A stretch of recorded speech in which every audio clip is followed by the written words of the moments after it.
Seumur-umur saya membaca pertanyaan, inilah tulisan yang paling cantik. Cantik kan? Cantik kan? Bisa pula rapi menulis. Saya bolak-balik lah menulis rapi, tak bisa-bisa. Memang irilah saya menengok tulisan. Mudah-mudahan anak saya bisa cantik tulisannya begini. Assalamualaikum, berapa kali lah dia mencobanya. Assalamualaikum warahmatullahi wabarakatuh. Waalaikumsalam. Alhamdulillah wa syukurillah. Alhamdulillah wa syukru lillah. Saya kurang. Alhamdulillah wa syukru lillah. Alhamdulillah wa syukru lillah. Jadi jangan syukurilah. Bukan syukurilah, syukurilah itu bahasa Indonesia, syukurilah ya. Kalau bahasa Arabnya alhamdulillah wa syukru lillah. Semoga Ustadz Somad dalam keadaan sehat dan selalu dalam lindungan Allah. Amin. Sekarang tak boleh lagi doa menyebut amin, dilarang oleh Bawaslu. Karena udah musim-musim kampanye. Saya ini menyampaikan menuju pemilu damai. Ini penting bagi Bapak Babinsa dan Babin Kamtipmas untuk menjaga ketertiban. Jadi nanti jangan heran kalau udah 100 hari menjelang pemilu, ghairil maghdubi alaihim waladdallin. Tak boleh, itu keberpihakan.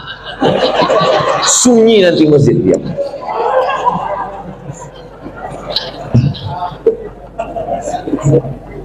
Saya mau bertanya Pak Ustadz, kiat-kiat agar ikhlas menerima ketetapan takdir Allah dan tetap berprasangka baik kepada Allah. Mohon doanya Ustadz untuk seluruh istri pejuang garis 2. Pejuang garis 2 itu maksudnya yang belum hamil. Kalau udah dipakainya tes spek itu kan 2. Ini penjelasan bagi yang belum berbini. Yang udah berbini pun tak paham juga. Bagaimana cara kita biar supaya rela menerima takdir Allah? Saya kalau datang bertamu ke rumah jamaah, Assalamualaikum Pak. Waalaikumsalam. Ustadz Somad, tolong doakan mak saya Pak Ustadz. Maknya di mana Pak? Maknya di dapur. Duduklah mak tuh di kursi. Berapa umur mak? 80. Belum bisa saya menerima. Karena mak saya meninggal umur 70. Dalam hati saya tetap, kok hidup mak dia, kok mati mak? Kok tak sempat makku ku bawa jalan-jalan ke Brunei, ke Malaysia? Kok tak sempat ku senangkan dia? Tak bisa hati saya menerima. Macam mana saya mau menceramahi jamaah? Marilah kita sabar menerima takdir Allah. Saya aja tak sabar. Tapi cara Allah menghibur saya. Habis saya tausiah datang ibu-ibu. Ustadz, tolong doakan keponakan saya. Keponakan ibu ini kenapa? Ayahnya meninggal, emaknya meninggal, dia hidup sebatang kara. Anak SD kelas 2. Oh, aku sempat aku serumah 11 tahun sama emak. Dari 2008 ke 2019. Ini budak nih kelas 2 SD sebatang kara. Ternyata yang membuat kita bisa sabar itu adalah ketika membandingkan dengan, begitu cara Allah mengajar saya. Ayat tak mempan, hadis tak mempan. Kenapa tak? Saya yang berceramah, saya yang nyuruh orang sabar. Tak bisa saya terima. Tapi begitu dijumpakan Allah, oh rupanya. Maka diantaranya yang membuat kita kuat ini adalah dengan memperbanyak bercerita dengan orang. Kita ini kalau banyak bercerita, ngobrol dengan orang, itu menyadari betapa besarnya nikmat Allah pada kita. Aku pula bisa begini-begini, kawan ini tak sempat berbakti, jumpa pun tak sempat. Yang kedua, bagaimana caranya? Caranya adalah menguatkan dalam hati bahwa innallaha katabal maqadir, Allah sudah menuliskan takdir 50,000 sana, 50.000 tahun qabla an yakhluqas samawati wal ardh. Sebelum Allah menciptakan langit dan bumi, Allah sudah menuliskan takdirku 50.000 tahun. sebelum Allah menciptakan langit dan sengaja dihunjamkan terus ke kepala. Abdul Somad, Allah sudah menuliskan 50.000 tahun sebelum menciptakan langit dan bumi bahwa kau sama emak kau itu cuma sampai 2019. Lebih dari itu bukan kuasa kau. Asal terlintas itu terus. Otak itu dihunjamkan dengan hadis itu. Yang ketiga, membuat sesuatu yang terus mengalir. Sedekah untuk santri, untuk Palestina, asal teringat baca Al-Fatihah. Teringat macam-macam, baca Al-Fatihah. Malam Jumat baca Al-Kahfi, baca Yasin, hadiahkan pahalanya. Undang anak yatim, fakir, miskin. 3 itulah cara untuk mengurangi beban hati kita. Allah berjanji kalau kita beribadah, falyabudu rabb hadzal bait, banyak-banyak beribadah. Allah cuma minta kita satu ibadah, balasannya Allah kasih 2. At'amahum min ju' wa amanahum min khawf. Kalau kau lapar, Allah kasih kau makan. Kalau kau risau, amanahum, Allah beri kau aman, tenang. Syaratnya banyak ibadah, perbanyak ibadah. Pagi sholat isyraq, sholat duha, malam bangun mandi, sholat sunat wudhu, sholat sunat taubat, sholat sunat tahajud, sholat sunat hajat, zikir, banyak bertasbih. Zikir 3 pilihan, zikir banyak, zikir pilihan 3. Pertama istighfar, yang kedua sholawat, yang ketiga afdalul zikri fa'lam annahu la ilaha illallah. Astaghfirullahaladzim, astaghfirullahaladzim.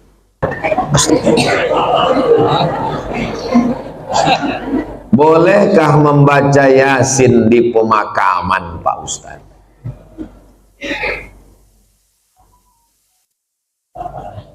Kata Imam Nawawi, meninggal tahun 676. Nama kitabnya Riyadhus Shalihin min kalami Sayyidil Mursalin. Dia mengutip pendapat Imam Syafi'i. Wa qala Syafi'i, Imam Syafi'i berkata, wa in khatimul Qur'ana kullahu kana hasanan. Seelok-eloknya, sarancak-rancaknya dikhatamkan sakhatam Quran, bukan surat ya, sakhatam Quran. Saya tak bisa membacakan sakhatam Quran di makam emak saya karena makamnya di Sumatera Utara. Saya mau pergi, saya membaca di rumah. Di makam saya minta ada orang membacakan sekhatam di makam almarhumah emak saya, mengamalkan fatwa Imam Syafi'i yang seelok-eloknya dikhatamkan di kubur itu sekhatam. Kalau tak sanggup sekhatam, maka bacalah hatinya Al-Quran. 30 juz 114 surat tuh, mana hatinya? Wa qalbul Quran ya. Itulah mengapa kalau kita ziarah kubur membaca surat ya. Ada 3 hati. Yang pertama qalbul Quran, yang kedua qalbul lail, yang ketiga qalbud da'i. Qalbul Quran, hatinya Quran, Yasin. Qalbul lail, hatinya malam, sepertiga malam, jam 2. Qalbud da'i, hati orang yang berdoa ketika tahajud. Berjumpa 3 hati. Hati Quran, hati malam, hati manusia. Maka kata Imam Az-Zabidi dalam kitab Syarah Ihya Ulumuddin, mungkin terkabul doa kalau ketemu 3 hati. Maka bacalah surat Yasin pada saat tahajud, habis itu berdoa kepada Allah. Apa kata Imam Ibnu Katsir tentang surat Yasin? Ma quri'a fi amrin asirin illa yassarahullah. Kalau dibacakan kepada perkara yang sulit, yang susah, dimudahkan Allah. Maka kalau saya ziarah kubur, saya baca Yasin, Al-Fatihah, Qul huwallahu 3 kali, Al-Falaq sekali, An-Nas sekali, pangkal Al-Baqarah sampai wa ulaika humul muflihun, ayat kursi, ujung Al-Baqarah lillahi mafis 3 ayat, habis itu tahlil afdalul dzikri fa'lam annahu la ilaha illallah, habis itu hadiahkan pahalanya. Ya Allah, sampaikanlah pahala bacaan nang ku baca iko kepada almarhumah amak, almarhum ayah, atuk, nenek, muslimin muslimat yang ada di makam ini. Allah maghfir lahum warhamhum sampai habis. Itulah yang saya ajarkan ke anak saya, ke keponakan saya. Saya kalau balik ke kampung ziarah, saya bawa anak keponakan, saya baca, saya kasih tahu. Aku membawa kau ke omak ayahku. Nanti kalau aku mati, buat pula macam yang ku buat ini. Bawa anak bini kau ke kubur aku. Paham? Yo, katanya. Begitulah yang kita baca dalam ulama-ulama Imam Nawawi.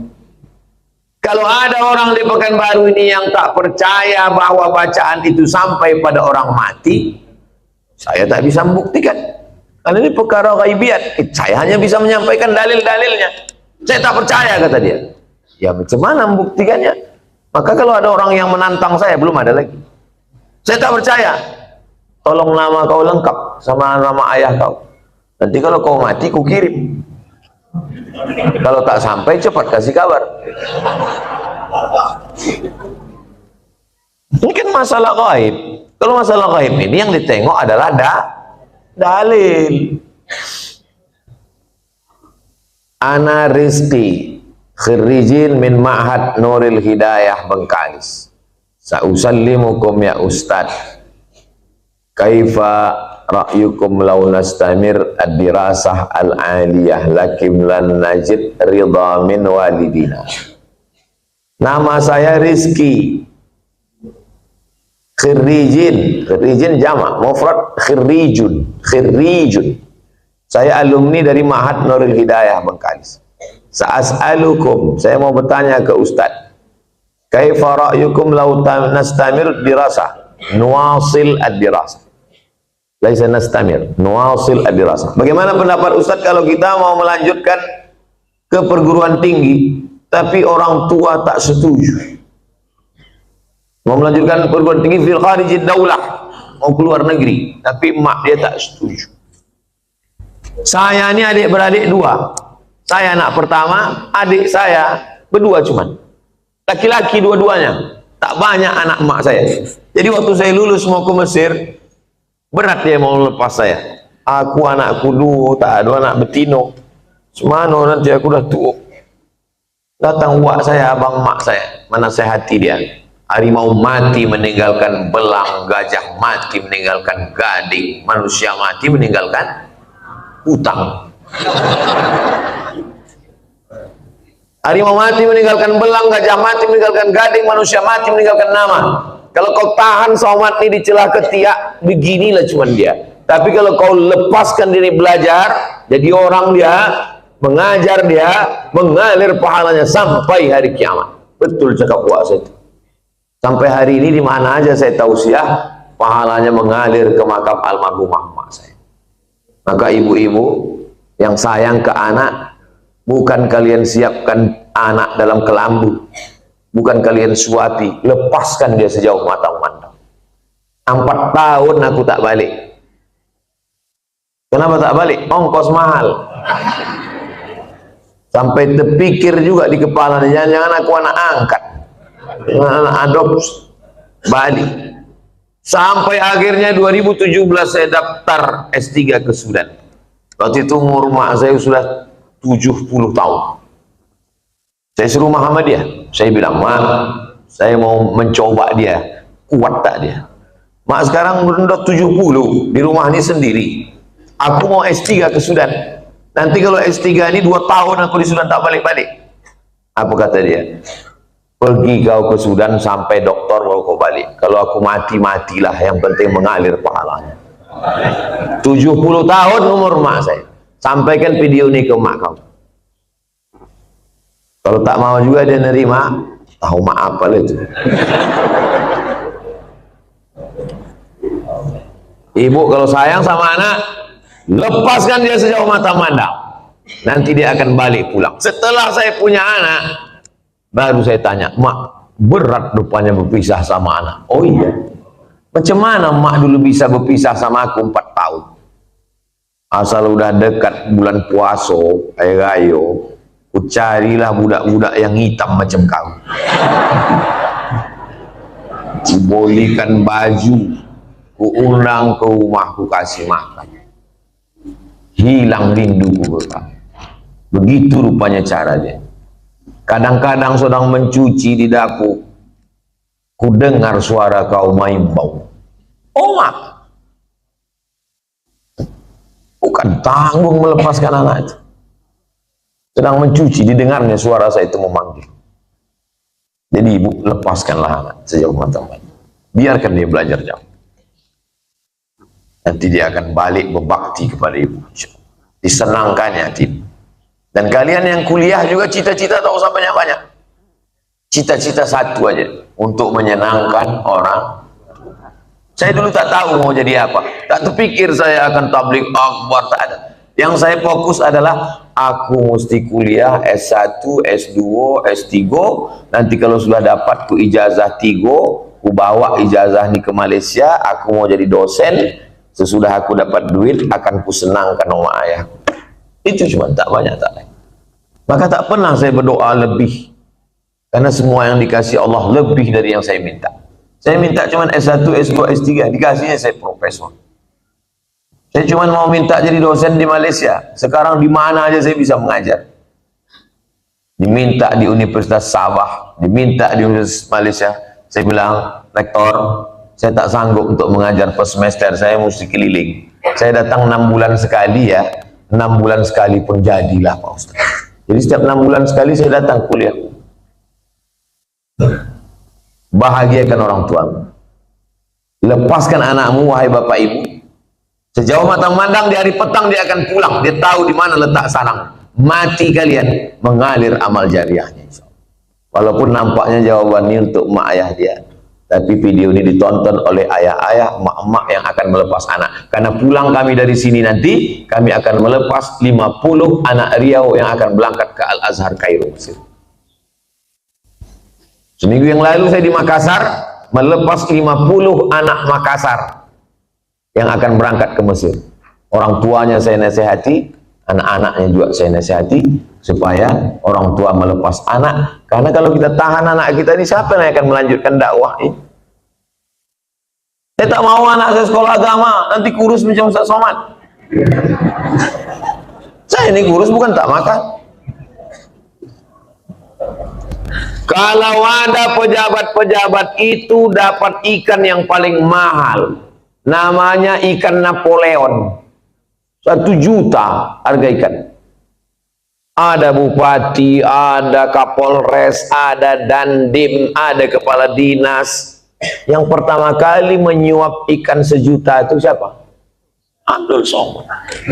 Apa kata orang itu? Silakan Pak Ustaz. Dikasihlah ketam kepiting sebesar piring besar, disingkel. Bupati tak berani makan, tentara gagah dandim tak berani makan ketam. Polisi berseragam berpistol tak berani makan ketam. Tak kalian makan Pak, kolesterol Pak Ustaz. Saya makan ketam tuh habis, hidup saya sampai sekarang. Berani Ustaz makan, baca doanya Pak. Apa doanya? Bismillahirrahmanirrahim, la yadurru ma'asmihi syai'un fil ardi wala fis sama. Ku sebut nama Allah, tak ada yang bisa memudaratkan baik di bumi maupun di langit. Nanti kalau saya sakit Pak Ustaz, aku tak tanggung jawab.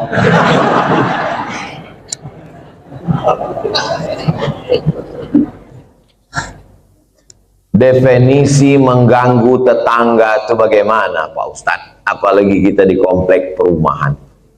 Mengganggu menurut syariat Islam, bukan mengganggu menurut perasaan. Kalau menurut perasaan, perasaan ini lain orang, lain kepala, lain orang, lain hatinya. Saya terganggu betul dengan tetangga saya ini Pak Ustadz. Kenapa kau terganggu? Bininya cantik kali. Cantik ciptaan Allah. Sebelum lanjut, jangan lupa dukung terus channel Hijrah Reaction. Terima kasih. Jadi yang maksud mengganggu itu adalah kalau bertentangan dengan syariat Islam. Saya terganggu dengan tetangga saya ini Pak Ustadz. Kenapa? Melihara anjing dia Pak Ustadz. Oh, dalam Islam melihara anjing hanya boleh untuk menjaga kebun dari pencuri. Tempat kita aman, rumah rapat, maka tak ada alasan. Maka kita lapor ke RT RW, musyawarah, dudukkan bersama. Kadang jamaah ini mau mengambil hukuman segera, saya racun aja lah Pak Ustaz. Dipasang racun, rupanya anjing itu tak makan, dimakan kucing awak mati. dimusyawarahkan. Wa amruhum syura bainahum. Hari libur, hari Ahad, rumah dekat-dekatan, dipasanglah lagu bum bam bum bam bum bam. Belilah earphone. Berapalah harga earphone? Dengar sendiri. Ini dipasang di komplek. Kan tak semua orang suka lagu itu. Apalagi di situ ada orang-orang tua yang jantungnya tak kuat. Mendengar itu, dia mati. Ini mengganggu. Menurut syariat pun tak betul. Nah, maka menurut syariat agama Islam, rumah berdekatan, sempadan cuma dinding, dinding pun tak penuh ke atas, ditanamlah pula pokok mangga pasti. Buahnya apa tak asal menengok meniti ilmu. Nah, ini mesti menjaga. Maka kata Nabi, idza tabakhta, kalau kau memasak, fa'aksir ma'aha, banyakkan kuahnya. Pesan Nabi ke tetangga, kalau kau masak, banyakkan kuahnya. Untuk apa? Berbagi ke tetangga, menyambung tali silaturahim. Kata almarhumah mak saya dulu, kalau tak menjulur labu, tak menjulur kundur. Ini pokok labu, ini pokok kundur, sama-sama ditanam. Menjulur itu maksudnya keluar pucuknya. Keluar pucuk labu, keluarlah pucuk kundur. Kalau tak keluar pucuk labu, tak keluar pucuk kundur. Apa maksudnya? Nah, kalau tak datang makanan kita, tak datang pula makanan orang. Halus pepatah orang. Bagikan makan. Kata Nabi kuah, tapi yang pula gara-gara ceramah nih kuah aja. Dulu sebelum Ustaz datang berbagi ayam kami, sesudah Ustaz kuah aja lagi. Gara-gara Ustaz Somad. Nah, tahadu tahabu, saling berbagi hadiahlah kamu, maka kamu akan berkasih sayang. Malam Jumat jumpa wirid Yasin. Dulu begitu orang jumpa, sekarang udah tak ada lagi jumpa. Jumpa pun di acara pesta nikah, walimah, udah tak bisa bertanya lagi. Dulu kau tanya, siapa menantu kau nih? Macam-macam mirip, ini anak Pak Fulan. Oh, dah kek mana juga, mau balancik-lancian nih rumahnya udah. Sekarang tak bisa lagi ngobrol. Pasti tanya, itu anak siapa? Apa? Anak siapa? Suara musik. Bum bam, bum bam, bum bam. Tak ada lagi silaturahim. Pasti tanya, itu menantu kau? Apa? Tak ada lagi silaturahim. La salam wala kalam. Alhamdulillah, Masjid An-Najah ini tempat kita bersilaturahim. Datang ke masjid, buat wirid Yasin malam Jumat. Baca Yasin habis maghrib, habis itu habis isya acara makan bersama. Tak ada duit, kumpul iuran. Di Malaysia itu setiap masjid itu ada dapurnya. Saya perhatikan, setiap masjid ada dapurnya, ada dandang besar dan bisa masak. Tidak usah masak yang repot-repot, masak nasi minyak, nasi mandi. Karena ayam nyembut catus itu kumpul makan bersama. Di Malaysia itu ceramahnya tak terlalu banyak. Ceramah sedikit aja, makan yang lama. Tempat kita ceramahnya panjang. Habis selesai keluar lami kecil-kecil. Di tempat lain. Kalau di An-Najah ini tak tahu kita. Kita tengoklah. Saya menikah dengan seorang duda. Sudah 10 tahun pernikahan ini saya belum punya anak. Saya mempunyai anak sambung, anak sambung. Saya menyayangi dan mencintai seperti anak kandung saya. Anak sambung saya selalu meminta doa dan ridho dari saya. Apakah doa saya akan diijabah? Karena saya bukan ibu kandungnya. Dan jika saya meninggal nanti, saya tak ditakdirkan untuk punya anak. Apakah doa anak sambung saya nanti sampai ke saya, Pak Ustaz? Yang pertama, ibu sama anak kandung tuh sama anak sambung ini sampai mati tak bisa menikah. Karena menjadi mahram mu'abbad namanya. Mahram mu'abbad menjadi mahram kekal selama-lamanya. Karena sudah menjadi menikah sama ayahnya. Itu yang pertama. Yang kedua, wudhu tak batal dalam mazhab Syafi'i. Yang ketiga, seandainya saya lewat di kuburan di depan Hotel Mutiara Merdeka dekat Leton, saya mau pergi nih, lewat kuburan itu saya baca doa, Assalamualaikum ya ala diyar minal mu'minin wa inna insyaallah bikum lahiqun yarhamullahu mustaqdimin wal mustakhirin nasallallahu wa lakumul afiyah Allahumma fir lahum warhamhum. Doa saya sampai apa tak sampai? Doa saya sampai apa tak sampai? Sampai. Padahal saya tak kenal sama orang itu. Sampai doa. Apalagi anak sambung.